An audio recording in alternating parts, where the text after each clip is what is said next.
സാധാരണ നമ്മുടെ നാട്ടിൽ പോയി കഴിഞ്ഞെങ്കിൽ 6 മാസമാണല്ലോ നിൽക്കാൻ വേണ്ടി പറ്റുന്നുള്ളത്. ഇപ്പോഴത്തെ സിറ്റുവേഷൻ അനുസരിച്ചിട്ട് 3 മാസം കൂടെ എക്സ്ട്രാ തന്നിട്ടുണ്ടല്ലോ. പക്ഷെ നമുക്ക് ഇക്കാമ ഉണ്ടായിരിക്കണം. ആള് നാട്ടിലാണെങ്കിലും ഇവിടുന്ന് സ്പോൺസർക്ക് നമുക്ക് ഇക്കാമ പുതുക്കാൻ വേണ്ടി പറ്റുന്നുണ്ട്. അപ്പൊ 20-ാം നമ്പർ വിസക്കാർക്ക് വിസ അടിക്കാൻ വേണ്ടി നോക്കുമ്പോൾ മെഡിക്കൽ ചോദിക്കുന്നുണ്ട്. അപ്പൊ അങ്ങനെ ഉണ്ട് ആൾക്കാർക്ക് നിങ്ങളുടെ സ്പോൺസർ നേരെ സഭയിൽ മെഡിക്കൽ എടുക്കുന്ന സ്ഥലത്ത് പോയി കഴിഞ്ഞെങ്കിൽ അത് അപ്ഡേറ്റ് ചെയ്യാൻ വേണ്ടിയിട്ട് പറ്റും. അങ്ങനെ അപ്ഡേറ്റ് ചെയ്ത് കഴിഞ്ഞാൽ ഓൺലൈൻ വഴി വിസ പുതുക്കാൻ വേണ്ടിയിട്ട് പറ്റും. ആള് നാട്ടിലാണെങ്കിൽ ഇവിടുന്ന് പുതുക്കാം. അതുപോലെ തന്നെ ആൾ ഇവിടെ എത്തിയതിന്റെ ശേഷം പിന്നീട് ഇത് മെഡിക്കൽ ചെയ്താൽ മതി. അതുപോലെ തന്നെ സഹേൽ ആപ്പിൽ ഒരുപാട് പുതിയ അപ്ഡേഷൻ വന്നിട്ടുണ്ട്. അതെന്തൊക്കെയാണെന്ന് നമുക്ക് നോക്കാം. നമുക്ക് വന്നിട്ടുള്ളത് ഇപ്പോൾ ഡിഗ്രി മാൻ പവറിന്റെ അകത്ത് പുതുതായിട്ട് നമ്മളെ എഡ്യൂക്കേഷൻ ക്വാളിഫിക്കേഷൻ അപ്ലോഡ് ചെയ്യാനുള്ള ഒരു ഓപ്ഷൻ വന്നിട്ടുണ്ട്. അതുപോലെ തന്നെ പാസ്പോർട്ട് അപ്ഡേറ്റ് ചെയ്യാനുള്ള ഓപ്ഷനും സഹേൽ ആപ്പിലാണ് ഇപ്പോൾ ഉള്ളത്.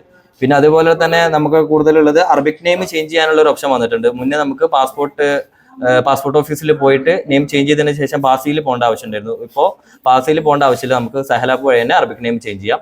പിന്നെ അടുത്തതായിട്ടുള്ളത് നമുക്ക് കോഡ്രാബയാണ്.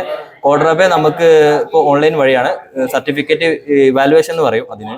നമുക്ക് അതിപ്പോൾ കോഡ്രാബ ചെയ്തിട്ട് അതിന്റെ കംപ്ലീഷൻ കഴിഞ്ഞ് കഴിഞ്ഞാൽ പിന്നെ നമുക്ക് സഹേൽ ആപ്പ് വഴി അവർ മിനിസ്ട്രി ഓഫ് ഹയർ എഡ്യൂക്കേഷനിലോട്ട് അപ്ലോഡ് ചെയ്ത് കൊടുക്കാം. ആർക്കെങ്കിലും CBK കൊമേഴ്സ്യൽ ബാങ്കിൽ പുതുതായി അക്കൗണ്ട് ഓപ്പൺ ചെയ്യണമെങ്കിലും ക്യൂ പോയിന്റിന്റെ ഏതെങ്കിലും ഒരു ബ്രാഞ്ച് സന്ദർശിച്ചാൽ നിങ്ങൾക്ക് അവിടുന്ന് ഓൺലൈൻ വഴി ചെയ്തു തരും. പിന്നീട് നിങ്ങളുടെ ബ്രാഞ്ചിൽ പോയി നിങ്ങൾക്ക് അവിടുന്ന് കാർഡ് കരസ്ഥമാക്കാൻ വേണ്ടി പറ്റും. അതിന് ചെലവ് വരുന്നുള്ളത് 25 ദിനാറാണ്. 10 ദിനാറ് നമ്മുടെ അക്കൗണ്ടിൽ ബാലൻസ് ഉണ്ടാകും. സർവീസ് ചാർജ് വേറെ ഉണ്ടാകും. അതുപോലെ തന്നെ ബാങ്കിൽ പോയി കഴിഞ്ഞാൽ അവിടെയും കുറച്ച് പ്രൊസീജിയർ ഉണ്ട്. പെട്ടെന്ന് തന്നെ നമുക്ക് ചെയ്ത് കിട്ടുന്നുണ്ട്. കൂടുതൽ വിവരങ്ങൾക്ക് ഈ നമ്പറിൽ ബന്ധപ്പെട്ടാൽ മതി.